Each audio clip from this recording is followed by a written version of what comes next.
regime, watu wakadhulumiwa, rais wengi wakadhulumiwa. Pamoja na kufanya mambo yetu, haki zetu za maendeleo, alafu tino ni chuma ya ikaleta aliposema hapo nimetangulia kuongea, kumekuwa na mambo ya DRC. Okay. Now my recommendation to the Commission is, when they are coming with the frameworks, please don't only consider people who are victim of finance bill and post-election. Consider also the historical injustices happen in this region.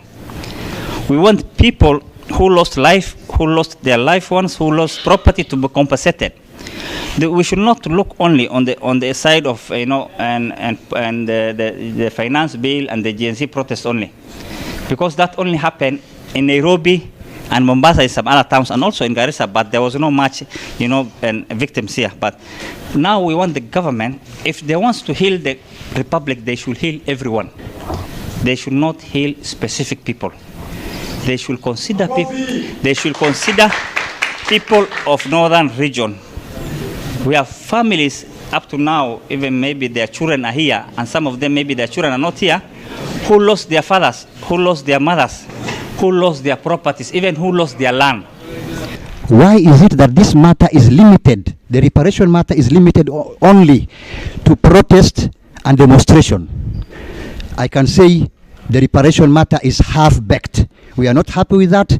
There was a lot of suppression since time immemorial that was done to the northerners. The Wagala massacre, the Garissa Gubai, and what have you. How will those feel? Or is it because that these young Gen Zs are a thorn in the neck of the current regime? That's why they want to be reparated. Is it something that's driven by human right-based approach, or is a political instigated kind of right? Because the commission may be burdened now by the courts, and the expectation is so high, right?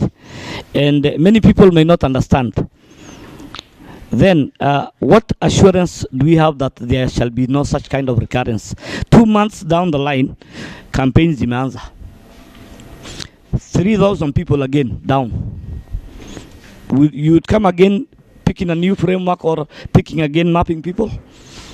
Tunapozungumza kwa sasa, tume ya kitaifa inatengeza mswada ama reparations bill ambayo itaweza kupewa rais pamoja na reparation guidelines ili aweze kutumia.